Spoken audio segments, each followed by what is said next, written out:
Hey guys, it's Lily with Paper Beats Rock Designs, and I'm back with another scrapbooking video using the new Poolside collection by Traci Reed Designs. I took one of the 12 by 12s and trimmed off a little bit on the left and right hand sides to get my dimensions right for my scrapbook. I also added some of the fun mixed media elements that come in the embellishment kits of the digital kit.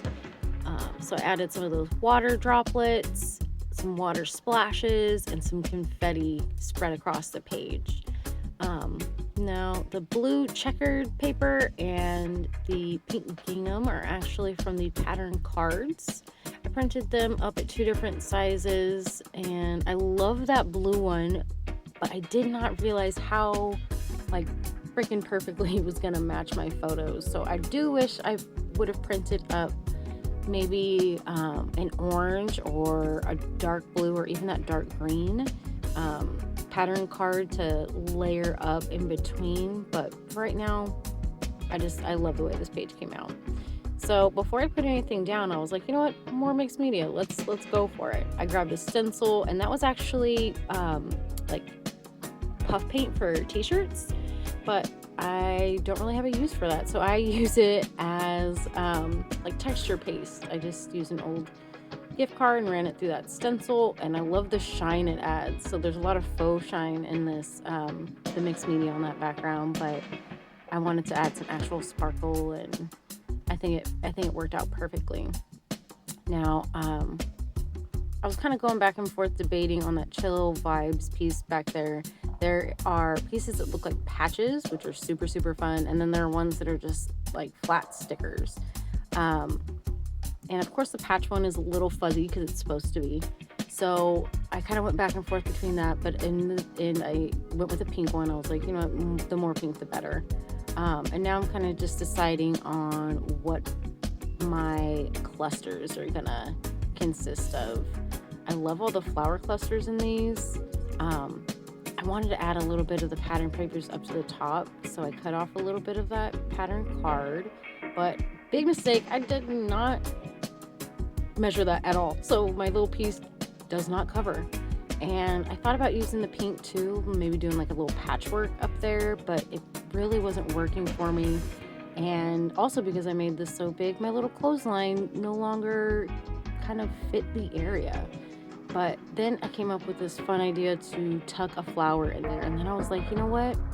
It's my page. What's keeping things on this exact rectangle? Why not have it kind of pop up like it's a tab?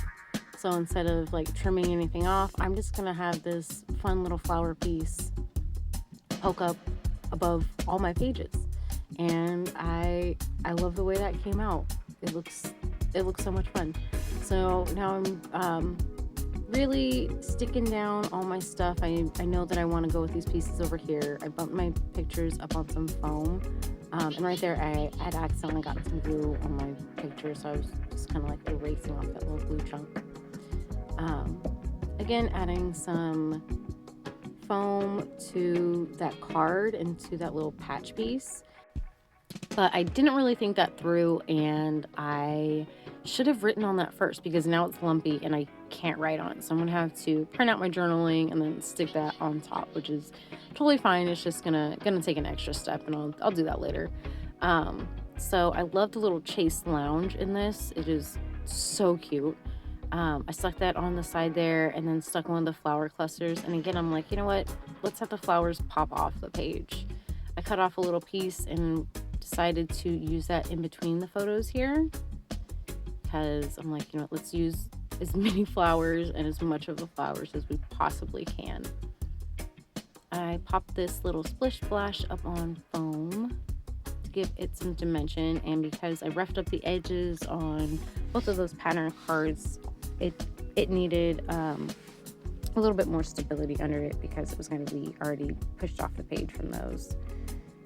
Tucking my palm tree in there and another cluster of flowers, which I'm cutting in half and tucking on each side of the page again and having them poke off the page because I can.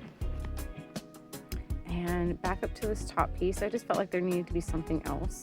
I wish I would have slowed down a little bit and thought this through, because I glued down the hat on this side and then I was like, you know what? No, everything should be one big cluster on one side, of course. And if I would have slowed down, I would have been able to make room for both that beach ball and the watermelon, I think. And I think that would have probably looked best. But in the end, I went with just the beach ball and the flag and the hat. But I love the way this page came out. It is so cute. And I was able to get so much dimension, especially with adding the faux mixed media in the background there, and then the real mixed media there. Everything just layered up and pops, but it's not that thick of a page. It's so awesome. And I have so many bits left over. I can't wait to make another spread with us. Thank you so much for watching, guys. Have an awesome day.